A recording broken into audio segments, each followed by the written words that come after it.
সেলাই করতে চান তাদের অনেক সময় মিনি একটা সেলাই মেশিনের প্রয়োজন হয়, কোথায় পাবেন? অনেকেই খুঁজছেন, ঢাকা গেছেন, বাট ঢাকা যেতে হবে না, এটা টাঙ্গাইলে একটা পাওয়া বিষয় যায়। বলে রাখি, এটা অনেক জায়গায় পাওয়া যায়, কিন্তু যেটা কমন যেটা পাওয়া যায় সেটা হচ্ছে স্ট্যান্ড ছাড়াটা। আচ্ছা, এই স্ট্যান্ডটা পাওয়া যায় না। হ্যাঁ, কিন্তু আমার কাছে যে কালেকশন গুলা এগুলো সবই স্ট্যান্ড সহ। এটা একটু বিশেষত্ব আনকমন। এই যে এটা হচ্ছে স্ট্যান্ড। স্ট্যান্ড একটু দেখাই নেই। স্ট্যান্ডের মধ্যে হচ্ছে স্ট্যান্ড,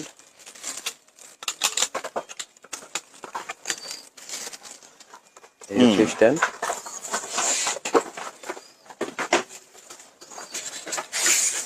আর এই হচ্ছে সেলাই মেশিনটা। দারুণ। এটা এসি ডিসি দুই মোডেই চলবে, কারেন্ট দিয়েও চলবে, আবার কারেন্ট ছাড়াও চালাতে পারবে। এটা প্রাইস কত এটার? কোলের উপর নিয়ে বসেও চালাতে পারবে। স্ট্যান্ড সহ এটা হচ্ছে 1550 টাকা। 1550 টাকা, বেশ রিজনেবল প্রাইস।